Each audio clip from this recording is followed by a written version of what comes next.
I jarred my back, instant headache. I screamed at him to stop. He was going to get us killed.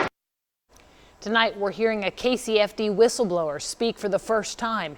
It's a paramedic who raised concerns about a KCFD driver. That driver, Dominic Biscari, was behind the wheel of the fire truck the night of that deadly Westport crash.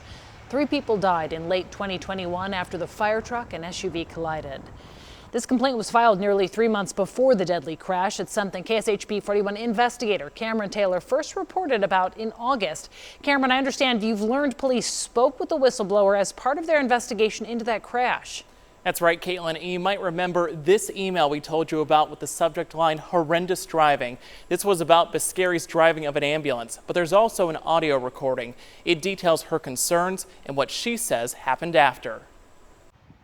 He was adequate, could do the job. I wouldn't have released him if he couldn't. You're hearing from the KCFD employee who trained Dominic Biscari. We distorted the audio of her police interview to protect her status as a whistleblower. She says she taught him how to responsibly drive emergency vehicles, but soon after, the first day after he was released off evaluation, he did in fact wreck an ambulance by turning illegally in the middle of an intersection and he pulled a U-turn. This audio interview was part of KCPD's 323-page investigative report.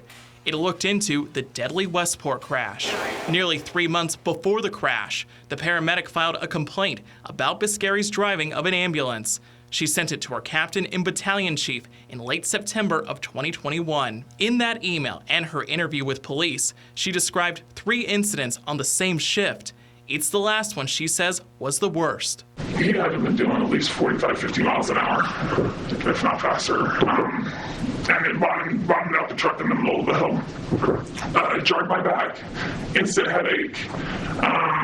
I screamed at him to stop. He was going to get us killed. When they weren't responding to a call, the paramedic says Biscari drove fine. She reiterated how she taught him to drive an ambulance. Now I can tell you that I trained him to stop at all red lights. You look left, you look right, you look left again, and then you proceed through the light. You train him to stop at the red lights, clear it, and then go? Yeah. That's not what happened the night of the Westport crash. Biscari drove through a red light in a fire truck with lights and sirens, crashing into this Honda SUV that had a green light. A building partially collapsed, and 3 people died. The paramedic was unclear if her email warning was ever followed up on. I don't know that he was reprimanded or anything like that. Now, the paramedic also said in that interview she refused to work with Biscari after that day. Biscari's attorney says Biscari was never made aware of that complaint until our reporting. We followed up with him today, but did not hear back.